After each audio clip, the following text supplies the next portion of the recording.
Gabriel Valley has confessed to swindling over $150 million from the U.S. Postal Service by using fake postage.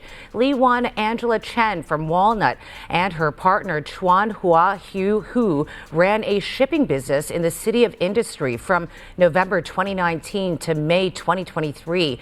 They began using fake labels in 2020 to send parcels through USPS, resulting in more than 34 million packages with counterfeit postage.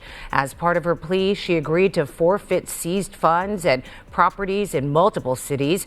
Hu has been hiding out in China and is considered a fugitive.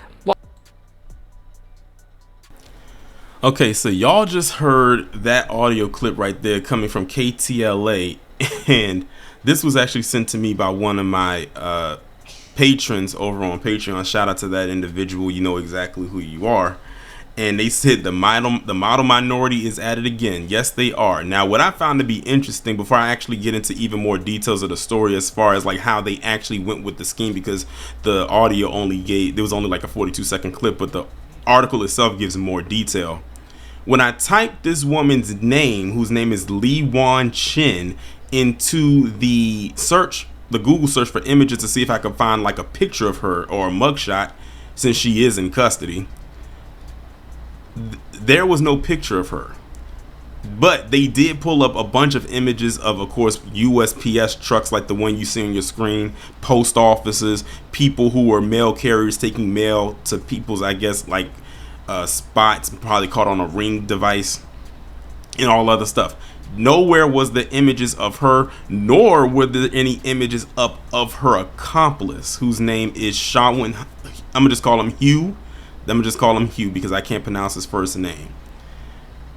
So these two have been running a fraudulent postage stamp scheme from 2019 to 2023 and defrauded the USPS, the United States Postal Service, out of over $150 million. Yes, y'all, this is the model minority at work.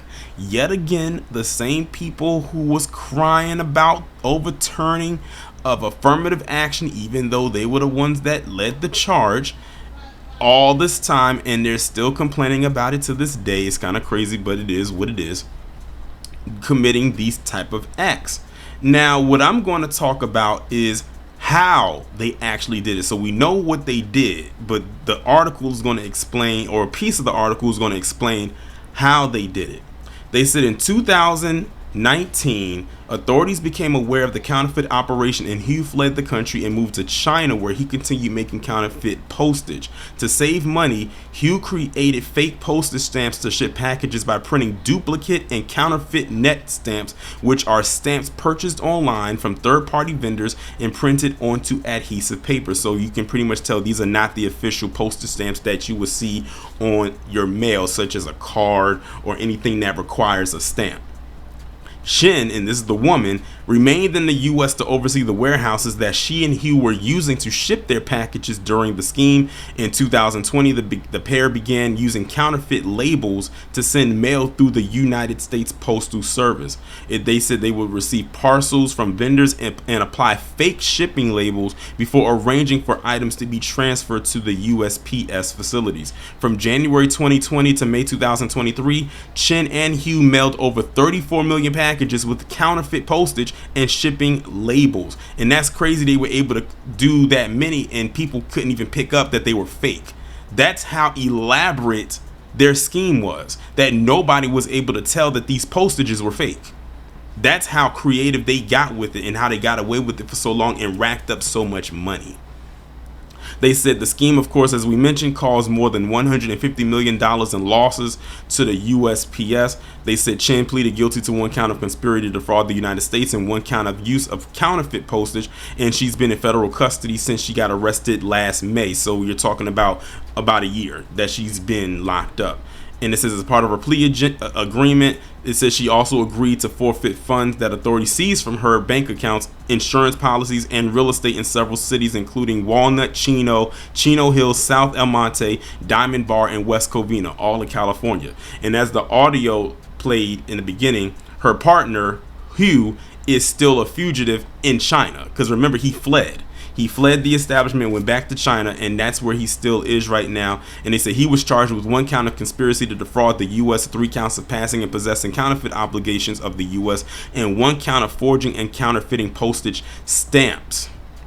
So he's still over there right now, and I'm sure they're probably looking for him. If he was smart, he would lay low, because the minute he does something and it comes up on their radar, they're going to know exactly where he is. And he's probably going to most likely face more consequences than she is, because she is appearing to cooperate with the authorities. Meanwhile, he's on the run.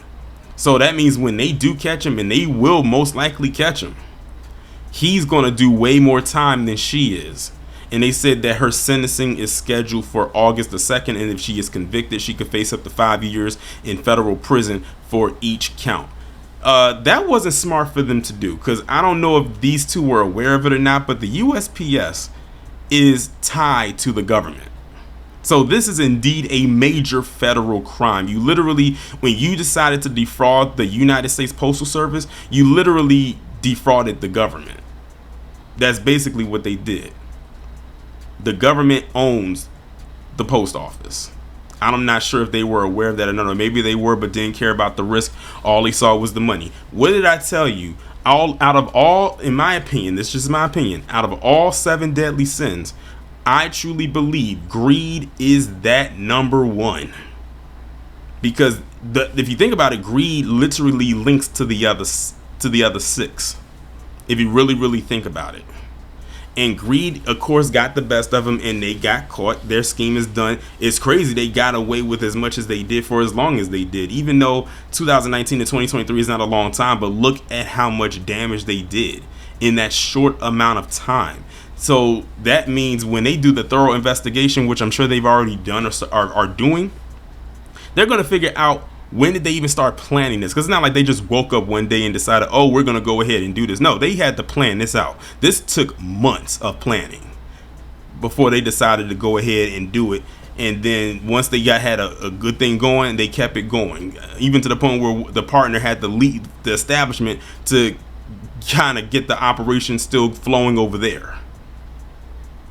So yeah, hopefully they catch them. I have a strong feeling they will, because a lot of times people always slip up. Even if it takes years to catch the person, they always slip through the cracks. They always do something that'll expose themselves. And as for her, oh well, what do they say? You do the crime, you do the time.